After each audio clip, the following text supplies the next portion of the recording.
This is a dark kitchen, also known as a virtual or ghost kitchen. It sounds a little intimidating, and for many in the food industry, it is. These kitchens are creating a whole new ecosystem of food preparation and delivery, designed to cater directly to online customers.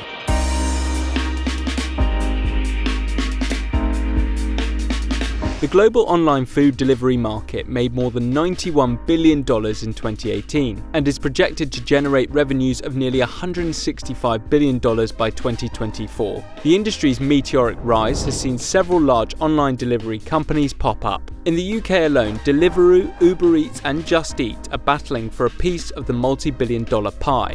To offer more food delivery options to areas with unmet demand, companies such as Deliveroo started to provide remote dark kitchens to restaurants. These facilities, which consisted of portable cabins and windowless shipping containers, were criticised by some, saying many customers were unaware that this was where their food was coming from.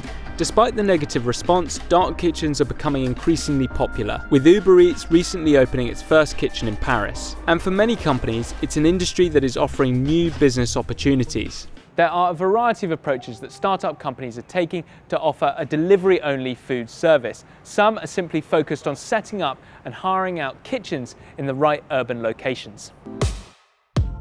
London-based company Karma Kitchen offers shared kitchen space to catering companies and restaurants that want to set up dark kitchens. Co-founders and sisters Gini and Eccie Newton started the company after struggling to find affordable kitchen space for their own catering business. One of our biggest challenges and close to failures was actually finding kitchen space. And we just couldn't believe that there was nothing kind of flexible and affordable in the market that we could just move into. It was 24 hours a day, 7 days a week rent, but we were actually only using the kitchen for such a short amount of time. And when we solved that problem for us, we ended up kind of solving it for a few more people. One of those people is Stewart, who is founder and CEO of Nibs, Etc., a sustainable food company that makes granola from food waste. So this is our juice pulp granola.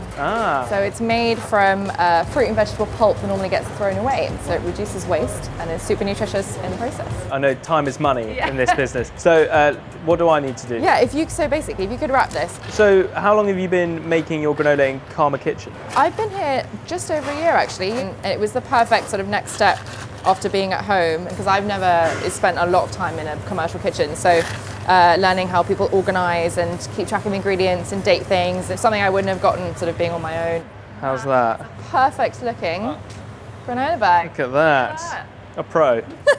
Buying and then renting out kitchen space to businesses like Chloe's is a model that even former Uber CEO Travis Kalanick has invested in. His company, City Storage Systems, which in the US operates under the brand Cloud Kitchens, acquired dark kitchen startup Food Stars back in 2018, and with it more than 100 commercial kitchens in several locations across London. Some companies are going even further. Dubai-based kitchen services company Kitopi has created a cloud kitchen network that not only provides the infrastructure for food delivery options, but also cooks and delivers the food themselves. We purchase, supply, and store your ingredients. We prepare and cook your food at our facility.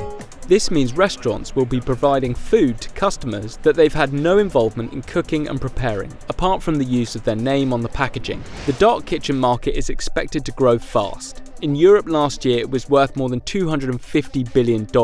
It's set to more than double in size by 2026 to be worth around $650 billion.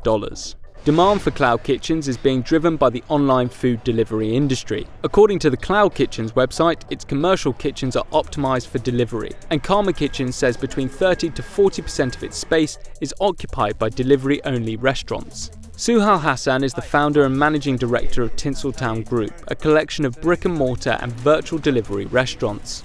About 3 years ago, Uber approached us. We had 0% of deliveries, and now we're between 30 and 40% and growing every week. The advantage of coming into like a shared kitchen, it allows you to trial a concept. Working with Uber Eats, they give us a lot of data and information of what areas we need to be going to, what products are selling. Very, very low capex compared to what we were used to in the past.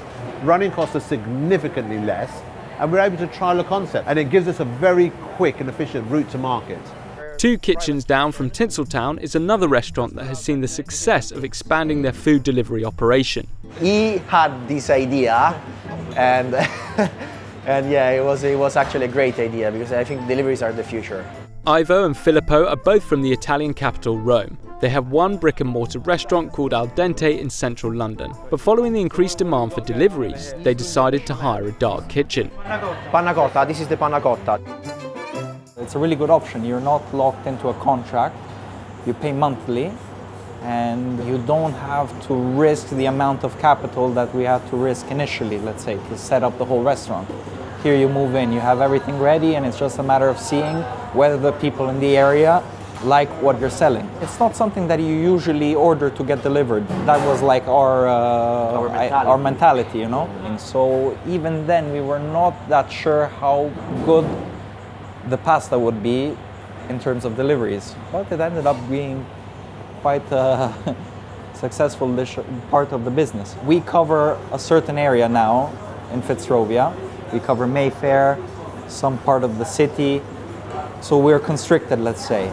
Most online food delivery companies set a delivery radius, which varies from city to city. Its aim is to reduce the time food is in transit. So if a restaurant wants to expand its delivery market size, opening a dark kitchen seems to be the simplest option. Hawaiian and Japanese-inspired restaurant Maki and Bowl has done just that. They have one brick-and-mortar restaurant in West London and have now rented kitchen space in East London at Karma Kitchen. We can go to the city and we can test the waters without having to invest really big. So having a physical shop, people can come in, they can see our faces, we can smile at them. Over here, they don't see our faces, but hopefully when they do order and it comes to their desk or wherever they are, they have that first bite and hopefully they'll fall in love and say, you know what, this is good. For restaurants wanting to expand, dark kitchens seem like a great option, but for the customer ordering a delivery, is the origin of their food clear and transparent? Do people know when they order your food from this site that it's coming from a dark kitchen? I think they do, because... Why? I don't know actually, maybe they don't. You're right, I don't know, maybe they don't. Because if you Google Maki and Bowl, we've actually got a physical site. But you won't find us in Hackney, so they might be thinking, how are they here? So I got called in the other restaurant from people that order from Karma Kitchen, and I had to explain them that this is your dish came from another kitchen actually. I don't know if the person who's ordering that actually knows that it's come from here, but is that a problem? I don't think so. The customer wants a consistent product, they want a good product that they like, with a good brand, and they want it to taste nice, and it needs to be affordable. Beyond the appeal of dark kitchens, what does this business model mean for traditional brick-and-mortar restaurants? In 2019, British TV chef Jamie Oliver saw his restaurant empire collapse with the closure of 22 of its 25 restaurants, resulting in roughly 1,000 job losses. He blamed online food delivery services as one of the main reasons his restaurant chain went under. And as online deliveries become the norm, some property experts believe this will reduce the number of bricks and mortar restaurants, subsequently increasing pressure on Britain's local high streets. Do you think you're going to close bricks and mortar stores? Because that's one of the concerns, is that high streets are going to suffer. And you're right, you're not wrong there. High street is suffering. We started off as bricks and mortar, and we're adapting to how the market changes. The business case of having a big, clumpy restaurant doesn't exist anymore. A whole segment, which is delivery, is here to stay. There are negative connotations around dark kitchens. I mean, the word dark seems quite sinister. Why is that? Such a new changing landscape, and actually there aren't that many in the UK, so people panic when it's unfamiliar. They're not comfortable with it, and that's quite a natural reaction. It's a bit separated from the original restaurant perhaps, but it's the same restaurant, same people, same owners, and the same chefs who are doing all of this work. If people did come to our kitchen, I think that they would be really happy with where their food was being produced. It's increasingly likely that the food you order online will come from a dark kitchen. But whether this is a sustainable model for the food delivery industry remains to be seen. For the moment though, the convenience and speed that these facilities offer means many are betting on them playing a key role in the revolution. Hi guys, thanks for watching our video. We hope you enjoyed it. If you did, please subscribe to our channel. But before you do that, we'd love to know your thoughts on dark kitchens and the online food delivery industry. Do you know where your food's coming from? Comment below the video to let us know, and we'll see you next time.